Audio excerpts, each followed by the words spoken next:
সুপ্রিয় বাংলাদেশ উন্মুক্ত বিশ্ববিদ্যালয়ের শিক্ষার্থী সকলের প্রতি আন্তরিক শুভেচ্ছা অভিনন্দন। তো সুপ্রিয় শিক্ষার্থী, বিএবিএসএস প্রোগ্রামের ইংলিশ ল্যাঙ্গুয়েজ স্কিল 9 থেকে 16 পর্যন্ত যে বড় প্রশ্নগুলো থেকে থাকে, তো তার ভিতরে ট্যাগ কোশ্চেনটা কিন্তু অত্যন্ত গুরুত্বপূর্ণ। তো আজকে আমরা ট্যাক্স কোশ্চেন সম্পর্কে আলোচনা করব এবং সাথে সাথে বাংলা ভাষার 2 এবং রাষ্ট্রতত্ত্ব সম্পর্কে আলোচনা করব।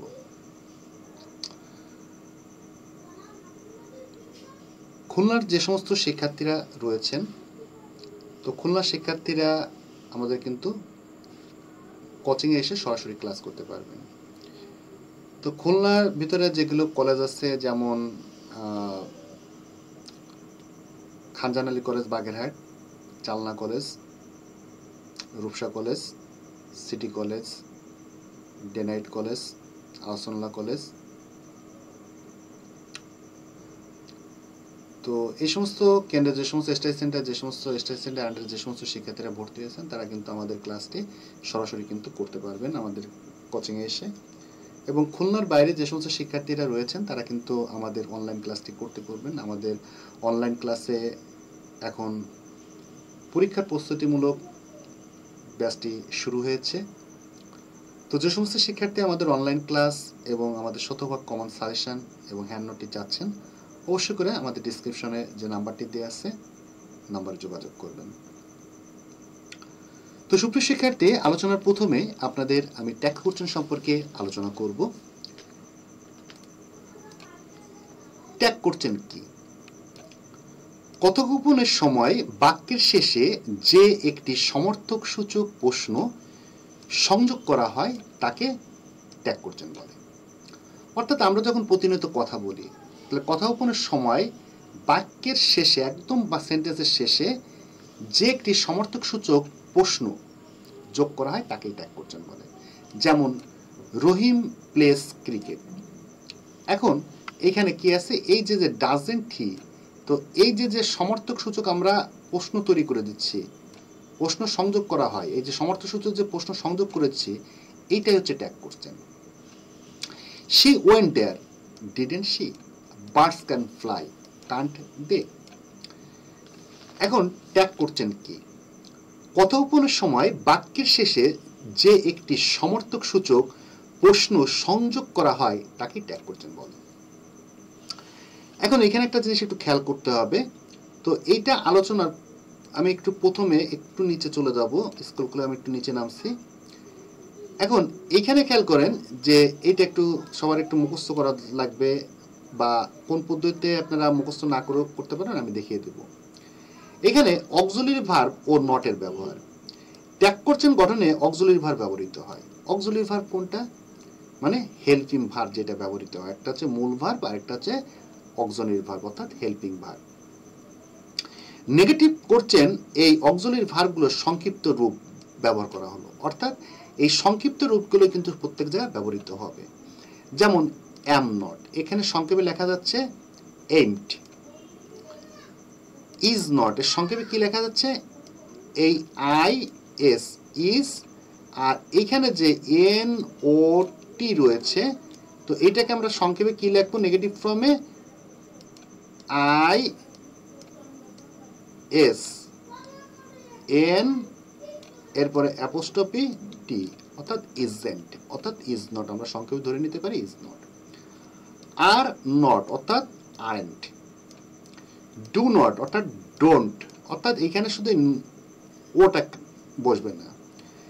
ডাজ নট অর্থাৎ ডাজেন্ট। ডিড নট অর্থাৎ ডিডেন্ট। ওয়াজ নট অর্থাৎ ওয়াজেন্ট। ওয়ার নট অর্থাৎ ওয়ারেন্ট। শ্যাল নট অর্থাৎ শ্যান্ট। উড নট অর্থাৎ উডেন্ট। শুড নট অর্থাৎ শুডেন্ট। কুড নট অর্থাৎ কুডেন্ট। মে নট অর্থাৎ মেন্ট। মাইট নট অর্থাৎ মাইটেন্ট।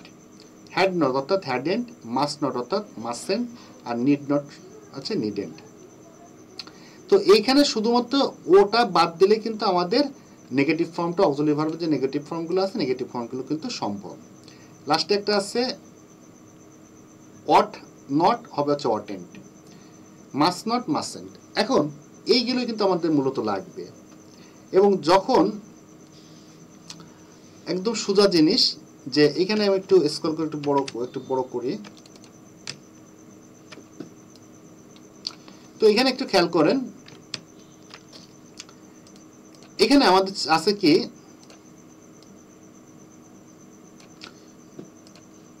রহিম প্লেস ক্রিকেট, আমাদের এইটুকু হচ্ছে প্রশ্ন। এখানে একটা ফুল স্টপ দেওয়া থাকবে, রহিম প্লেস ক্রিকেট, এইটুকু হচ্ছে আমাদের প্রশ্ন থাকবে। এখন এই যে সেন্টেন্সটা, এই যে রহিম প্লেস ক্রিকেট, এই পর্যন্ত আমাদের সেন্টেন্সটা থাকবে। এখন এই যে সেন্টেন্সটা খেয়াল করতে হবে, এই সেন্টেন্সটায় আমাদের নট আছে কিনা, কোথাও নট অর্থাৎ নেগেটিভ কোনো কিছু আছে কিনা। যদি নেগেটিভ কোনো কিছু থাকে তাহলে আমরা লাস্টে বসানোর সময় আমাদের এই নটটা আসবে না। আরেকটা জিনিস খেয়াল করতে হবে, অর্থাৎ আমি যেই অক্সিলারি ভার্বগুলো সামনে নিচে দেখাইছি, এই অক্সিলারি ভার্বগুলো কোথাও আছে কিনা। যদি না থাকে সেই ক্ষেত্রে আমাদের কি করতে হবে, যদি থাকে সেক্ষেত্রে সোজা, যদি না থাকে সেক্ষেত্রেও সোজা। তখন আমাদের খেয়াল করতে হবে এখানে ডু, ডাজ অথবা ডিড এর কোনো একটা আছে কিনা। তো আমরা যদি দেখি যে সাবজেক্ট যদি থার্ড পারসন সিঙ্গুলার নাম হয় তখন সাধারণত ডাজ বসে থাকে, সাবজেক্ট যদি মানে প্রেজেন্ট ফর্মে থাকলেও ডাজ বসে, এবং যদি পাস্ট ফর্মে থাকে তখন ডিড বসে, আর বাকি সকল ক্ষেত্রে ডু বসে। এখন এইখানে আমাদের বলছে যে রহিম প্লেস ক্রিকেট, অর্থাৎ রহিম ক্রিকেট খেলা করে। এখন এখানে am, is, are, was, are, have, has, shall, should, may, might, can, could কোনোটাই নাই। তাহলে আমাদের এই প্লেটা হচ্ছে মূল ভার্ব। তাহলে মূল ভার্বটা সাধারণত আমাদের এইখানে আসে না, এই যে এই ডাজেন্ট, মানে এই লাস্টে আসে না। তো এখানে কি আসতেছে, রহিম প্লেস ক্রিকেট। তো আমরা কি করব, যে এই সেন্টেন্সটা দেওয়া থাকবে, এটা প্রথমে লিখবো, লেখার পর এখানে আমরা একটা কমা দেবো, কমা দিয়ে তাহলে কি হবে, ডাজেন্ট। এখন রহিম তো হচ্ছে কি আমাদের সাবজেক্ট, তো সাবজেক্টের কি বসবে, সাবজেক্টের প্রোনাউনটা বসবে। তাহলে রহিমের প্রোনাউন কি, হি। যদি এখানে মেয়ে থাকতো তাহলে হয়তো শি। এরপরটা শি ওয়েন্ট দেয়ার, সে সেখানে গিয়েছিল। এখন এখানে আছে কি ওয়েন্ট, অর্থাৎ ভার্বের পাস্ট ফর্মে আছে। গোটা হচ্ছে প্রেজেন্ট ফর্ম, এই গোটা হচ্ছে প্রেজেন্ট ফর্ম, ওয়েন্টটা হচ্ছে পাস্ট ফর্ম, আর গনটা হচ্ছে past participle form, go, went, gone. তো আমাদের এখানে কোনটা বসবে, ভার্বের প্রেজেন্ট ফর্ম দেখতে হবে যে ভার্বের কোন ফর্মে আছে। তো এখানে পাস্ট ফর্মে, তাহলে পাস্ট ফর্ম থাকলে আমরা জানি যে ডিড হয়, তাহলে ডিজেন্ট।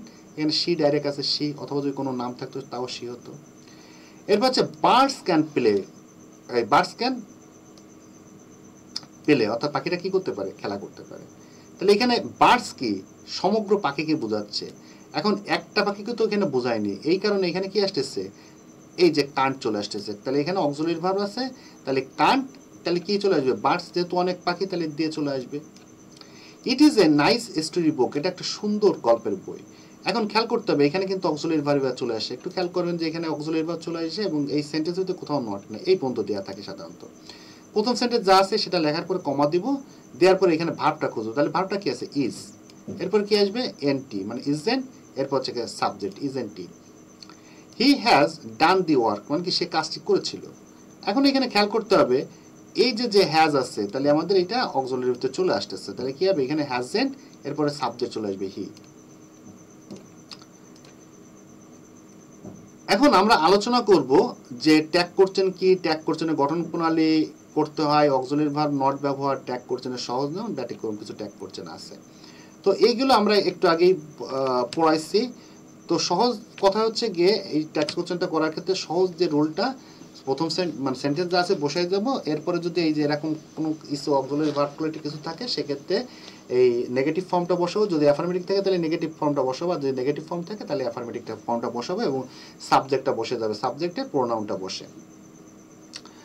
তো এখানে আমরা এবার একটু চলে আসি নিচের দিকে, এখানে কি কি বলছে একটু খেয়াল করবেন, যে এখানে বলছে কি প্রাইমারি অক্সিলারি ভার্ব, এগুলো হচ্ছে প্রাথমিক অক্সিলারি ভার্ব, এগুলো হচ্ছে do, does, did, am, is, are, was, were, have, has, had, এগুলোকে বলা হচ্ছে প্রাইমারি অক্সিলারি ভার্ব। যোগ করে কিছু ট্যাগ কোশ্চেন নিয়ে আলোচনা করা হলো। এখন আপনার প্রশ্নটা কি থাকবে, প্রশ্ন থাকবে আই এম এ স্টুডেন্ট, এইটুকু প্রশ্ন থাকবে।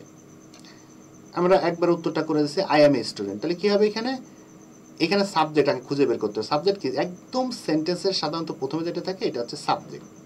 ভার্বটা কোথায় থাকে, সাবজেক্টের সাথে মিশনো যে জিনিসটা থাকে বা সাবজেক্টের পরে যেটা থাকে এটা হচ্ছে ভার্ব। এরপর অবজেক্ট কোথায় থাকে, একদম লাস্টে থাকে। এখন আই এম এ স্টুডেন্ট, আমি একজন কি ছাত্র। এখন এইখানে খেয়াল করেন, এইখানে এম তো সাধারণত এম এন্ড আই হয় না, এখানে কি হয় এম আই অথবা আর এন্ড আই হয়ে যায়। শি ডিডেন্ট গো দেয়ার, সে সেখানে যায়নি, তাহলে কি হবে ডিডেন্ট, এখানে খেয়াল করেন নেগেটিভ ফর্মে আমাদের আছে, তাহলে কি হবে আমাদের ভার্বটা ডিডটা আসবে, ডিড শি। যদি এখানে অ্যাফার্মেটিভ সম্পর্কে আসে তাহলে এখানে কি নট আসতেছে, আর যদি এখানে নেগেটিভ ফর্মে থাকে দেখেন এখানে নটটা নাই, খেয়াল করেন নটটা নাই। ইউ হ্যাভ ডান ইট, তুমি এটা করেছিল, তাহলে কি হবে হ্যাভেন্ট ইউ, এই যে হ্যাভের সাথে এনটি ভার্ব চলে আসতেছে, নট চলে আসতেছে, haven't you. They were playing football, তারা ফুটবল খেলেছিল, তাহলে দে ওয়ার প্লেইং ফুটবল। এখন খেয়াল করেন এখানে এই ওয়ার্ডটা হচ্ছে কি অক্সিলারি ভার্ব, তাহলে weren't they. He had gone there, তাহলে কি হবে হ্যাডেন্ট হি, এখানে এই যে হ্যাডটা আছে তাহলে এর সাথে এনটি ভার্ব, তাহলে হ্যাডেন্ট হি, এনটি চলে আসবে মানে নট চলে আসবে। He is not a teacher, তাহলে কি হবে এখানে নট যেহেতু আছে তাহলে নটটা আর আসবে না, তাহলে কি হবে ইজ, এরপর হচ্ছে হি। এরপর আমরা রুল নাম্বার 2-তে চলে আসবো। রুল নাম্বার 2-তে কি আছে, অক্সিলারি ভার্ব যুক্ত এক্সক্লেমেটরি সেন্টেন্স যেমন ইজেন্ট, আরেন্ট, ওয়াজেন্ট, ওয়ারেন্ট বসে, আবার মূল ভার্ব যুক্ত অক্সিলারি সেন্টেন্সের শেষে ডোন্ট, ডিডেন্ট, ডাজেন্ট বসে। এক্ষেত্রে স্টেটমেন্ট এ সাবজেক্ট নাউন হলে ট্যাগ এর সাবজেক্ট এর প্রোনাউন বসে, যেমন how beautiful the picture is, অর্থাৎ ছবিটি কতই না সুন্দর। এখানে আমরা কি দেখে বুঝবো, এখানে যদি হাউ থাকে তখন আমরা বুঝবো যে এটা এক্সক্লেমেটরি সেন্টেন্স আছে, তাই এই ছবিটা কতই না সুন্দর। তাহলে আমাদের রুলটা কি বলছে, এক্সক্লেমেটরি সেন্টেন্স শেষে ডোন্ট, ডিডেন্ট এবং ডাজেন্ট বসে।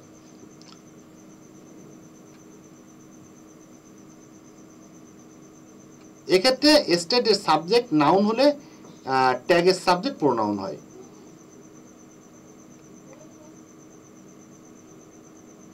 তার মানে বলছে কি যে অক্সিলারি যুক্ত এক্সক্লেমেটরি সেন্টেন্সে ইজেন্ট, আরেন্ট, ওয়াজেন্ট, ওয়ারেন্ট বসে, আর মূল ভার্ব যুক্ত থাকলে তাহলে এখানে কি আমাদের মূল ভার্ব যুক্ত এক্সক্লেমেটরি সেন্টেন্সের শেষে ডোন্ট, ডিড এবং ডাজ বসে। সেক্ষেত্রে স্টেটমেন্টের সাবজেক্ট নাউন হলে ট্যাগ পর্যন্ত বসে। এবার খেয়াল করেন এখানে বলছে how beautiful the picture is.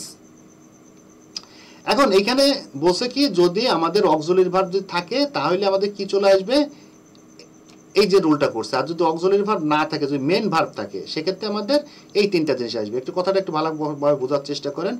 যদি সেন্টেন্সের ভিতরে আমাদের এই যে এরকম থাকে, মানে অক্সিলারি ভার্বগুলো যদি থাকে তাহলে এই যে এইগুলো বসবে, আর যদি অক্সিলারি ভার্ব যদি না থাকে সেক্ষেত্রে আমাদের কি বসবে, এই ডোন্ট, ডিডেন্ট, ডাজেন্ট। এক কথায় সহজ কথায় বলা হচ্ছে যে সেন্টেন্সের ভিতর যদি আমাদের অক্সিলারি ভার্ব থাকে সেই ক্ষেত্রে আমাদের অক্সিলারি ভার্ব অনুযায়ী আমাদের বসবে, আর যদি অক্সিলারি ভার্ব না থাকে সেক্ষেত্রে কি হবে ডাজেন্ট, ডিডেন্ট। কোন ক্ষেত্রে, যদি এক্সক্লেমেটরি সেন্টেন্স সাবজেক্ট শুরু হয়, তাহলে হাউ দিয়ে শুরু হলে ভাববেন যে এটা আমাদের এক্সক্লেমেটরি সেন্টেন্স দিয়ে শুরু হয়েছে। তাহলে প্রশ্নটা কি আছে, হাউ বিউটিফুল দি পিকচার, এই ইজটা হচ্ছে অক্সিলারি ভার্ব, অর্থাৎ ছবিটি কতই সুন্দর। এখন এখানে ভার্বটা কি আছে ইজ, তাহলে কি হবে ইজেন্ট ইট, যেহেতু এখানে নেগেটিভ ফর্ম নাই, কোনো অ্যাফার্মেটিভে আছে। How nicely the bird Singh, মানে হচ্ছে পাখিটি কত সুন্দর গান গাচ্ছে। এখন যখন এখানে কিন্তু অক্সিলারি ভার্ব নাই, তাহলে অক্সিলারি ভার্ব কোনগুলো, অ্যাম, ইজ, আর, ওয়াজ, ওয়্যার, এই পাঁচটা সাধারণত বেসিক অক্সিলারি ভার্ব, এ বাদে আরো অক্সিলারি ভার্ব আছে। তাহলে how nice the bird is, এখন অক্সিলারি ভার্ব যেহেতু নাই সেহেতু আমাদের কি করতে হবে, এখানে বলছে ডাজেন্ট, ডোন্ট, ডিডেন্ট এবং ডাজেন্ট আনতে হবে। তাহলে এখানে কি হবে ডাজেন্ট, তাহলে কি হয়ে যাবে এখানে যে বার্ড, তাহলে বার্ড কি বস্তুবাচক, এই কারণে ইট চলে আসতেছে, বাচকটাকে প্রাণীবাচক, এখানে ইট চলে আসতেছে। এরপরে 3 নম্বর যে রুলটি আছে, এখানে 3 নম্বর রুলটি আছে, modal auxiliary verb may, dare, might, can, could, shall, should, will, would, must, need, etc যোগে গঠিত ট্যাগ করছেন। যেমন we may fail at first, we may মানে কি আমরা অবশ্যই, ফেইল অ্যাট ফার্স্ট আমরা প্রথমে কি করছিলাম, অকৃতকার্য হয়েছিলাম, তাহলে এখানে কি হবে মেন্ট উই। এরপর হচ্ছে you must have hear the name of Jalaluddin Rumi, তাহলে এখানে খেয়াল করেন এই যে মাস্ট আছে, তাহলে মাস্ট তাহলে কি হবে মাস্টেন্ট, এখানে ইউ হয়ে যাবে। এরপর হচ্ছে কি none could prosper in life without utilizing time, তাহলে কি হবে মানে এমন কেউ নাই যদি সময়ের সদ্ব্যবহার না করে তারা উন্নতি করতে পারবে না। তাহলে কি হবে এখানে দেখেন এই যে কুড আছে, তাহলে কি হবে কুডেন্ট, এরপরে কাকে বোঝাচ্ছে? পার্সনকে বোঝাচ্ছে, ব্যক্তিকে, এই কারণে couldn't he. I shall do that, এখানে ফুল স্টপ থাকে সাধারণত, আই শ্যাল ডু দ্যাট, তাহলে কি হবে? শ্যালেন্ট I.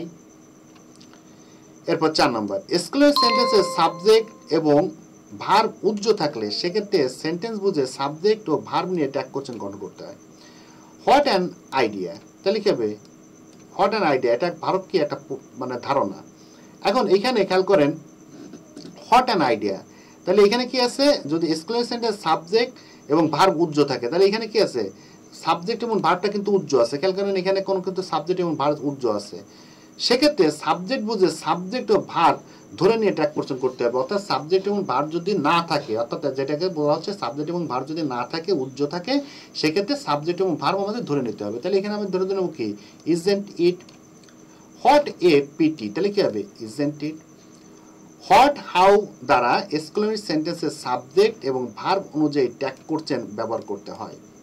What a beautiful garden it is, এইটুকু হচ্ছে প্রশ্ন, এখানে বিস্ময়বোধক চিহ্ন দেওয়া আছে। এটা কত সুন্দর একটা বাগান, তাহলে কি আছে? এখানে অক্সিলারি ভার্ব কোনটা? সাধারণত অক্সিলারি ভার্বের অগ্রাধিকার বেশি হয়ে থাকে।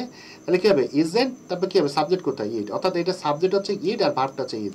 সবসময় জন্য মনে রাখবেন সাবজেক্ট আর ভার্বটা সাধারণত কাছাকাছি থাকে। How beautiful the picture is, অর্থাৎ ছবিটি কতই না সুন্দর, তাহলে কি হবে? ইজটা হচ্ছে ভার্ব আর সাবজেক্ট কোনটা? ইট। মানে পিকচার হচ্ছে বস্তুবাচক, এই কারণে ইটই হয়।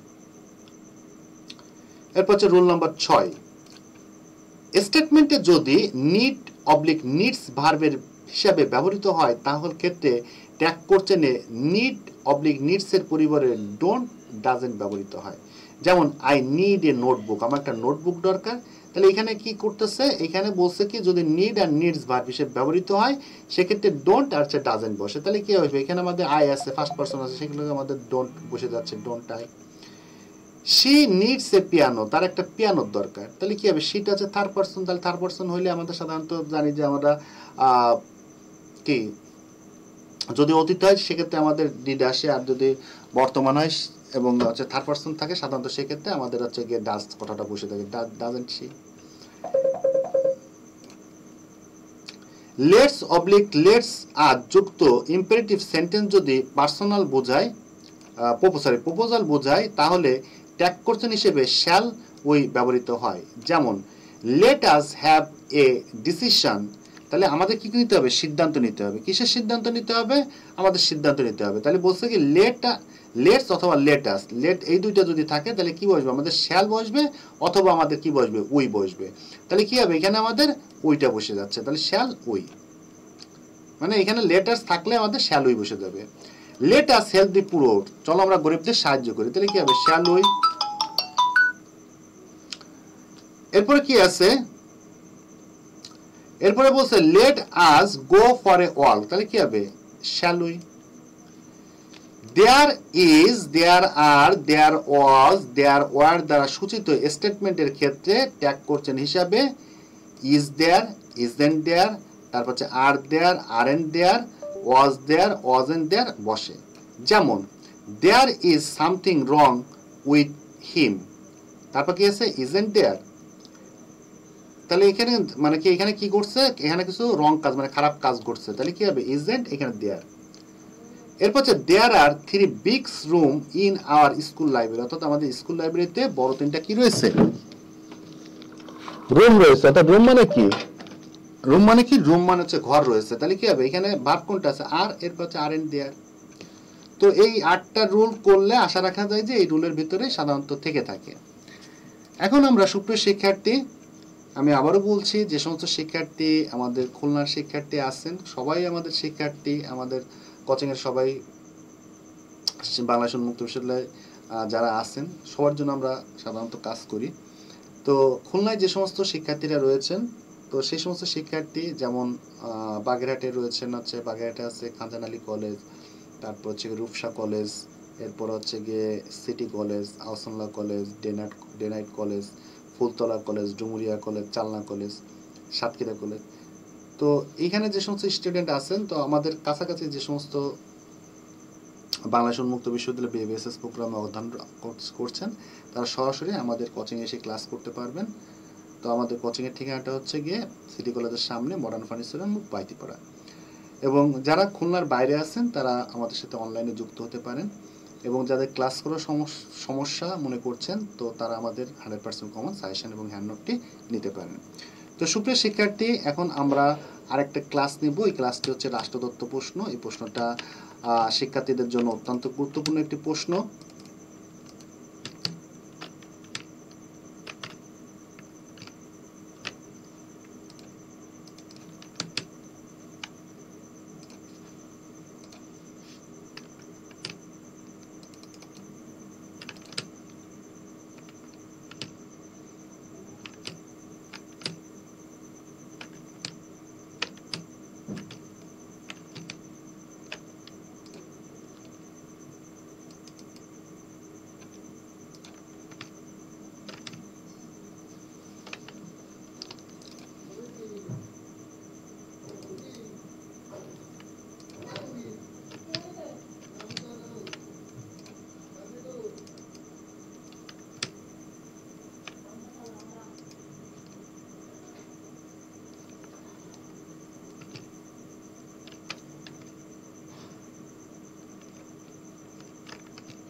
তো সুপ্রিয় শিক্ষার্থী, আজকে আমরা পলিটিক্যাল সায়েন্স অর্থাৎ রাষ্ট্রতত্ত্বর আমাদের সাজেশনে একটা গুরুত্বপূর্ণ প্রশ্ন সম্পর্কে আলোচনা করছি।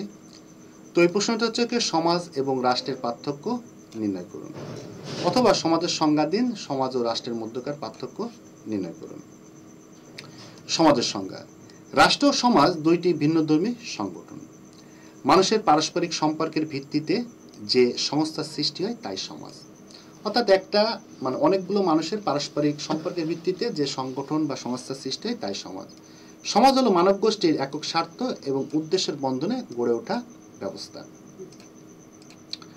এখন আমরা আলোচনা করব সমাজ ও রাষ্ট্রের মধ্যে পার্থক্য সম্পর্কে। রাষ্ট্র এবং সমাজের মধ্যে যেসব পার্থক্য রয়েছে সেগুলো নিম্নে তুলে ধরা হলো। 1. সমাজ রাষ্ট্র অপেক্ষা বৃহত্তর প্রতিষ্ঠান। তাহলে সমাজ কি? সমাজ হচ্ছে রাষ্ট্র অপেক্ষা একটা বৃহত্তর প্রতিষ্ঠান, বড় প্রতিষ্ঠান। রাষ্ট্রের প্রধান কাজ হলো মানুষের রাজনৈতিক কার্যাবলী নিয়ন্ত্রণ করা। অর্থাৎ একটা রাষ্ট্রের প্রধান কাজ কি? রাজনৈতিক কার্যাবলী নিয়ন্ত্রণ করা হচ্ছে রাষ্ট্রের কাজ। আর সমাজের কাজ হলো মানুষের সামগ্রিক কার্যাবলী বিশ্লেষণ ও নিয়ন্ত্রণ করা। ধর্মীয়, সাংস্কৃতিক ও অন্যান্য সামাজিক কর্মকাণ্ড মূলত রাষ্ট্রের আওতায় আসে না, কিন্তু মানুষের খুব কম কাজ রয়েছে যা সমাজ বহির্ভূত। 2. সমাজের ধারণা অত্যন্ত ব্যাপক। সমাজের অবস্থান রাষ্ট্রের মধ্যে হয়, রাষ্ট্রের তুলনায় সমাজ সীমাহীন। রাষ্ট্র কেমন সমাজের রাজনৈতিক রূপ, আর সমাজ রাষ্ট্রের বাইরে ও ঊর্ধ্বে সকল প্রতিষ্ঠান, দল এবং স্বার্থের সামগ্রিক রূপ। এরপর হচ্ছে 3 নম্বর। 3 নম্বর কি বলছে? 3 নম্বর বলা হচ্ছে রাষ্ট্র একটি ভৌগোলিক প্রতিষ্ঠান। রাষ্ট্রের নির্দিষ্ট ভূখণ্ডের প্রয়োজন হলেও সমাজের নির্দিষ্ট কোনো ভূখণ্ডের প্রয়োজন নেই। অর্থাৎ একটা রাষ্ট্র গঠন করতে হলে তার কিছু নির্দিষ্ট ভূখণ্ড থাকবে, অর্থাৎ সীমান্ত এলাকায় থাকবে, একটা দেশের সীমান্তের সাথে থাকবে, বা একটা নির্দিষ্ট হচ্ছে কি থাকবে, ভূখণ্ড থাকবে, একটা নির্দিষ্ট জমি থাকবে বা ভূখণ্ড থাকবে। তো রাষ্ট্রের সম্পত্তি কিন্তু আকাশ, পানি, তারপর হচ্ছে গিয়ে আপনার জমি, সীমানার ভিতরে যেটুকু থাকবে একটা আয়ততে, সেটুকু কিন্তু একটা রাষ্ট্রের কিন্তু যেটুকু নির্ধারণ করা থাকবে, সেখানে সবকিছু কিন্তু রাষ্ট্রের। তো রাষ্ট্রের নির্ধারিত ভূখণ্ডের প্রয়োজন হলেও সমাজের নির্ধারিত ভূখণ্ডের কোনো কিন্তু প্রয়োজন নেই। আবার সমাজ আবার বিশ্বব্যাপী হতে পারে, যেমন ইসলামী সমাজ, শিক্ষিত সমাজ ইত্যাদি। এরপরে 4 নম্বর যে পয়েন্টটি আছে, রাজনৈতিক সংগঠন। সমাজের ক্ষেত্রে রাজনৈতিক সংগঠনে বাধ্যবাধকতা নেই, এবং সমাজের রাজনৈতিক সংগঠন থাকতেও পারে আবার নাও থাকতে পারে। অর্থাৎ একটা সমাজের রাজনৈতিক সংগঠন থাকতেও পারে, নাও থাকতে পারে, কিন্তু যে কোনো রাষ্ট্র গঠনের জন্য সংগঠন বা সরকার অপরিহার্য। সমাজের ক্ষেত্রে বিশেষ অসঙ্গত হলে রাষ্ট্রের সর্বত্রই সুসংগঠিত। এরপর 5, সমাজের সার্বভৌম ক্ষমতা নেই। রাষ্ট্রের একটি সার্বভৌম প্রতিষ্ঠান বিধায় নাগরিকদের উপর বল প্রয়োগ করতে সক্ষম। অর্থাৎ এটা একটা সার্বভৌম প্রতিষ্ঠান, এই কারণে নাগরিকদের উপর বল প্রয়োগ করতে সক্ষম। কিন্তু সমাজ বল প্রয়োগে সমর্থন নয় বলে তারা রীতিনীতি এবং অভ্যাস দ্বারা জনগণকে নিয়ন্ত্রণ করে। অন্যদিকে সার্বভৌমত্ব রাষ্ট্রের ভিত্তি বলে বল প্রয়োগ তার শক্তি এবং কঠোরতা তার পদ্ধতি। আচ্ছা, এরপরে আছে 6 নম্বর। 6 নম্বর কি রয়েছে? 6 নম্বর যে পয়েন্টটি রয়েছে এই পয়েন্টটি হচ্ছে সমাজ সংগঠনে রাষ্ট্রে সাহায্য করে। সমাজকে সংযত ও সুসংহত করতে রাষ্ট্র সাহায্য করে, পক্ষান্তরে সমাজ এবং রাষ্ট্র গঠন কার্যে সহায়ক ভূমিকা পালন করে। 7, সমাজের সদস্যপদ বাধ্যতামূলক নয়। রাষ্ট্রের সদস্যপদ বাধ্যতামূলক হলেও সমাজের সদস্যপদ স্বেচ্ছামূলক। নাগরিকরা একটি রাষ্ট্রে বসবাস করে এবং সেই রাষ্ট্রের প্রতি আনুগত্য স্বীকার করতে হয়, নিয়ম শৃঙ্খলা মেনে চলতে হয়, রাষ্ট্রীয় কর্তব্যসমূহ পালন করতে হয়, কিন্তু সমাজের সদস্যগণ একই সাথে অনেক সমাজের সদস্য হতে পারে না। একাধিক সমাজের প্রতি আনুগত্য প্রকাশ করতে পারেন এবং যে কোনো সময় কোনো সমাজের সদস্যপদ ত্যাগ করে অন্য কোনো সমাজের সদস্য হতে পারেন। তো সুপ্রিয় শিক্ষার্থী, এটা ছিল আমাদের রাষ্ট্রতত্ত্ব অর্থাৎ পলিটিক্যাল সায়েন্সের একটা গুরুত্বপূর্ণ প্রশ্ন আলোচনা করলাম। এখন আমরা আলোচনা করব বাংলা ভাষা 2 এর একটি গুরুত্বপূর্ণ প্রশ্ন। তো আজকে যে প্রশ্নটি সম্পর্কে আলোচনা করব এই প্রশ্নটা ছোট প্রশ্ন থাকে, এই কয়েকটি প্রশ্ন। তো আজকে যে প্রশ্নটা পড়াবো এই প্রশ্নটা হচ্ছে গিয়ে বাংলা সমার্থক শব্দ বলতে কি বোঝো? নিম্নলিখিত শব্দগুলো সমার্থক শব্দ লিখুন। যেসব শব্দ একই অর্থ প্রকাশ করে তাদের বলা হয় সমার্থক শব্দ বা সমার্থক শব্দ। যেমন রাত এর সমার্থক শব্দ হচ্ছে রজনী, শর্বরী, নিশি, যমনী ইত্যাদি।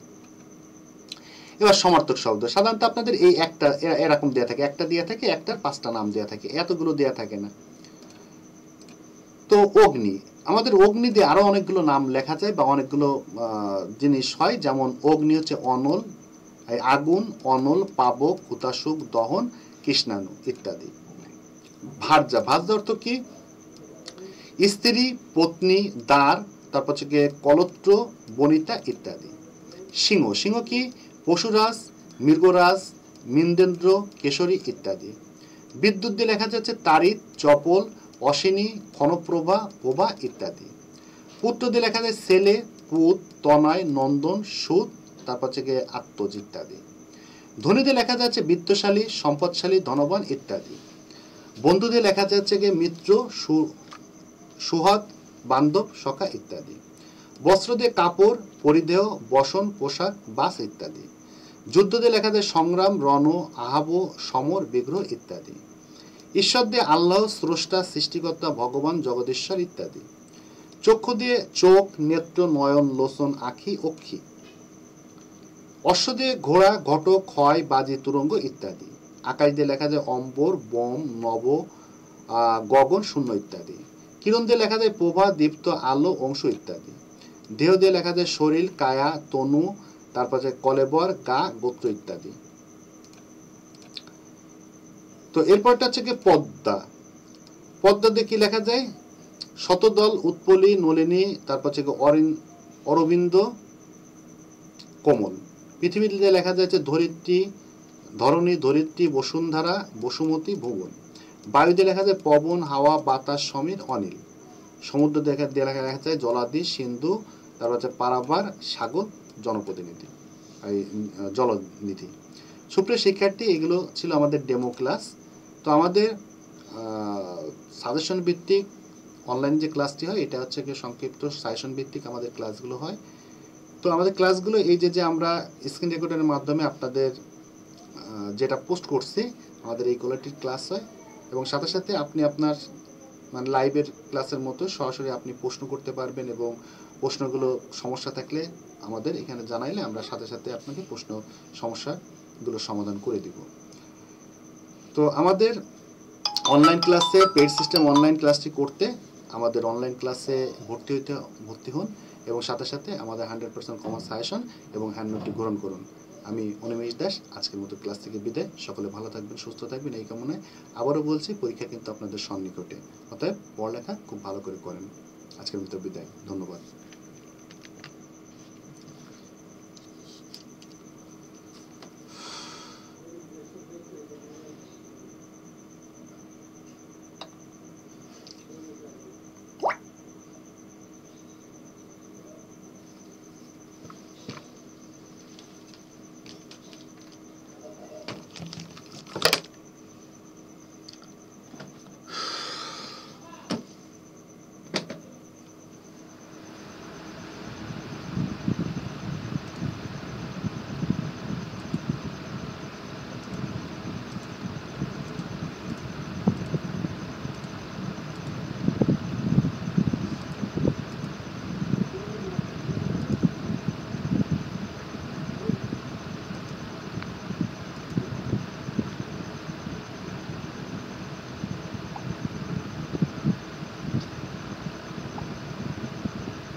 হ্যাঁ বলেন না।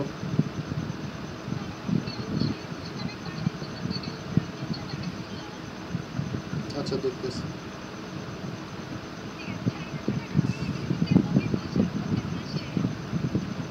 আচ্ছা ঠিক আছে।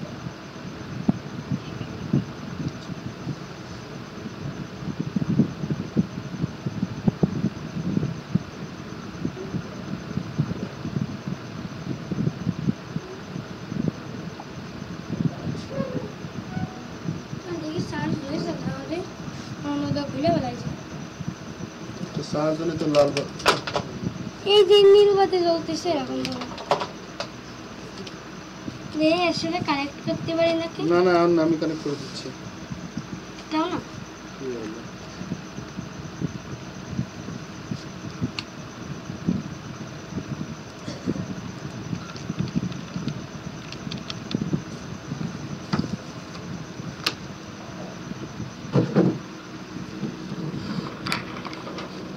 কানেক্ট করে দাও।